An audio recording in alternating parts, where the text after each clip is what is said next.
ஜானகி சந்தியா சீரியலில் இப்போ ஒரு எக்ஸ்ட்ராடினரியான எபிசோட் வந்திருக்கு. ஸ்கிப் பண்ணாமல் ஃபுல்லோடையும் கேளுங்க. அதுக்கு நான் இந்த வீடியோ பிடிச்சிருந்துச்சுன்னா லைக் பண்ண பாருங்க. ரொம்ப பிடிச்சிருந்துச்சுன்னா சேனலுக்கு வந்து சப்ஸ்கிரைப் பண்ணி கண்டினியூஸாக ஆதரவு வந்துட்டாங்க.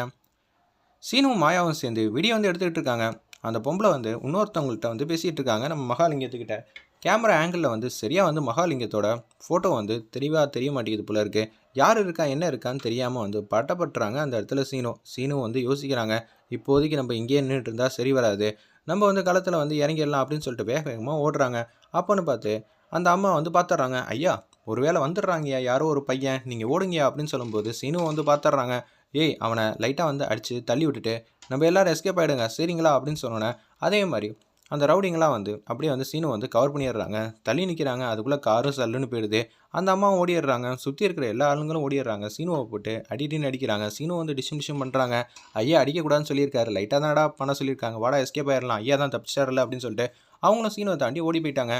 மாயா வந்து வெளுத்து எடுத்துட்டாங்க நம்ம சீனுவை.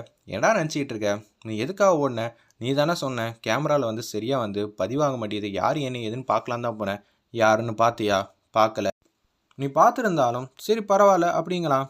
இப்போ வந்து அவங்கள உஷாராக்க வச்சுட்ட, இனிமேட்டு அவங்க ஒவ்வொரு அடியும் வந்து கவனமாக வந்து வைப்பாங்க, சிவராமனை பற்றி கொஞ்சமாவது நினச்சிருந்தா நீ அமைதியாக இருந்திருப்ப அப்படின்னு சொல்கிறாங்க அந்த இடத்துல.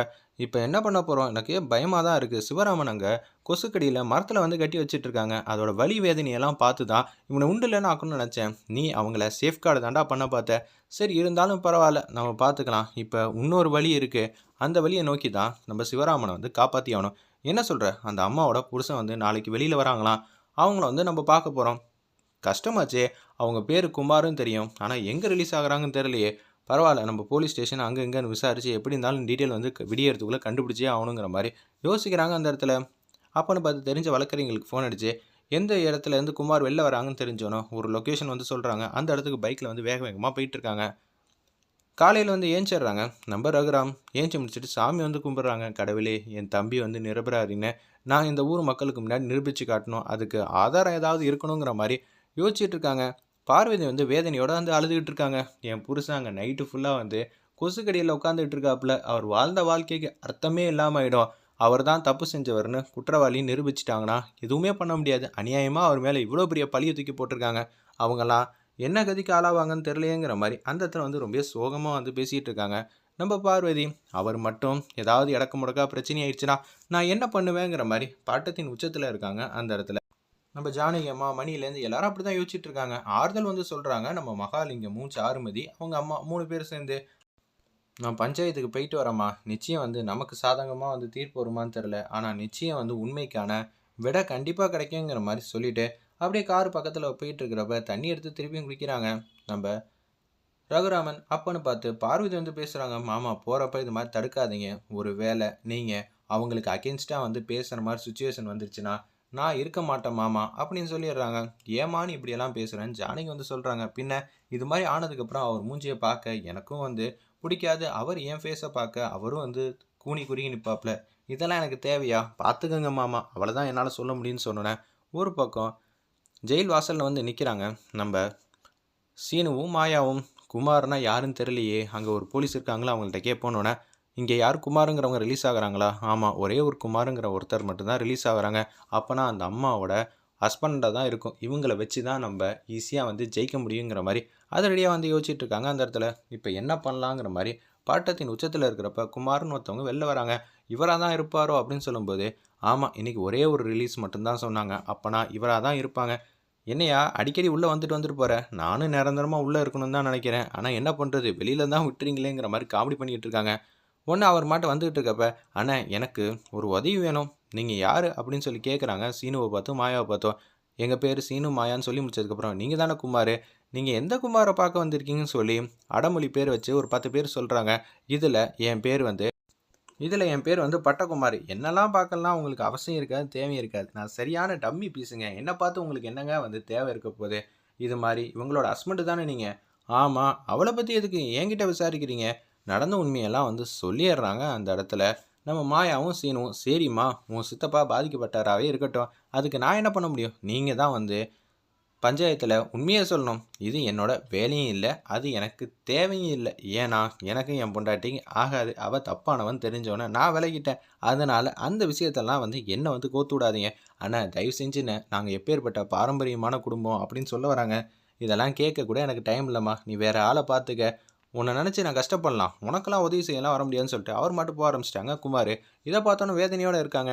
தயவு செஞ்சு இவர் ஏதாவது ஒன்று பண்ணி மனசை மாற்றியே ஆகணும். என்ன பண்ணுறது, இவர் வந்தால் மட்டும்தான் உண்டு அப்படின்னு சொல்லிட்டு இருக்காங்க. பஞ்சாயத்து கூடியது. ரகுராம் உட்காந்துக்கிட்டு இருக்காங்க. அப்பன்னு பார்த்து சிவராமன் அப்படியே இழுத்துட்டு வராங்க.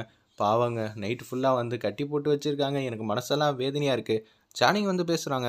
கவலைப்படாத, ரகுராம் இருக்கார்ல, அவருக்கு ஆதாரம் எதுவும் கேட்பாரு. ஆதாரம் எங்கள்கிட்ட எங்கே இருக்குது, ஆதாரம் இல்லைன்னு சொல்லிட்டாருன்னா ரகுராமன் என்ன செய்வார், ஒன்றும் புரியலைங்கிற மாதிரி பாட்டத்தின் உச்சத்தில் இருக்கிறப்ப அந்த அம்மா வராங்க.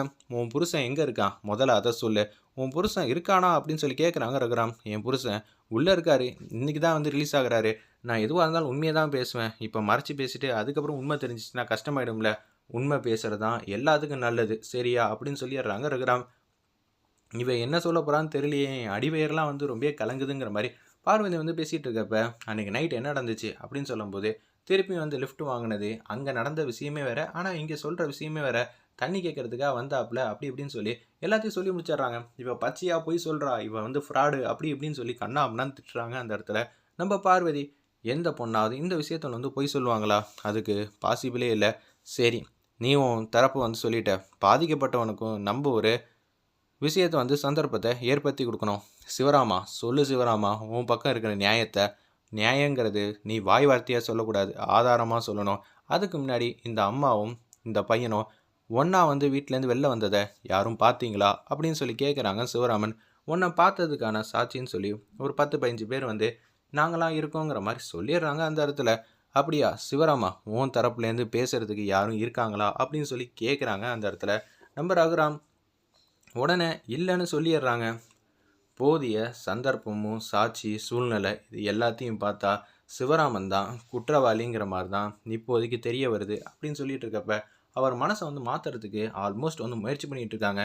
நம்ம மாயாவும் ஒரு பக்கம் சீனும், தயவு செஞ்சு வாங்க சார், இது எங்களோட குடும்பத்தோட கௌரவ பிரச்சனைன்னு மட்டும் இல்லை, எங்கள் குடும்பத்தோட தன்மானம் இதையெல்லாம் கடந்து போய் ஒரு ஊரோட ஒற்றுமைனே சொல்லிடலாம், தயவு செஞ்சு புரிஞ்சுக்கங்கிற மாதிரி அந்த இடத்துல கெஞ்சிக்கிட்டு இருக்காங்க.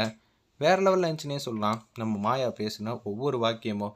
இதை கேட்டு முடித்தோன்னே அவங்க மனசு மாறுறாங்க. சரிம்மா, தப்பு பண்ணவங்க தண்டனை அனுபவிக்கணும், தப்பு பண்ணாதவங்க அது மாதிரி உங்கள் மாதிரி பாரம்பரியமான குடும்பத்தில் இருக்கிறவங்களுக்கு பழி பாவம்லாம் வரவே கூடாது. ஒரு பக்கம் மகாலிங்கம் தலையாட்டுறாங்க. நீ சூப்பராக சொல்லிட்ட, இதே மாதிரி அடுத்ததும் சொல்லுங்கள், ஏழைக்கு எப்போயா நியாயம்லாம் கிடச்சிருக்கு அப்படின்னு சொல்லி எமோஷனலாக 2-3 வார்த்தை சொல்லி அழுகலுன்னு அழுகுறாங்க. எனக்கு எவ்வளோ பெரிய நம்பிக்கை துரோகம் ஆயிடுச்சு தெரியுங்களா அப்படின்னு சொல்லி வேதனையோடு இருக்காங்க. நாங்களாம் ஒவ்வொரு நாளும் கடந்து போகிறதே ரொம்ப கஷ்டமாக இருக்குது, இதில் இது மாதிரி பண்ணால் என்னையா பண்ண முடியும்னு சொன்னோன்னே அந்த இடத்துல தீர்ப்பு சொல்கிறாங்க. நம்ம ரகுராம் சிவராமனுக்கு அகேன்ஸ்டாக மொட்டை அடிக்கணுங்கிற மாதிரி சொல்லி முடிச்சிடுறாங்க. இதை கேட்டோன்னே பார்வதி ரொம்ப கதி கலங்கி போய் நின்று அழுன்னு அழுகுறாங்க.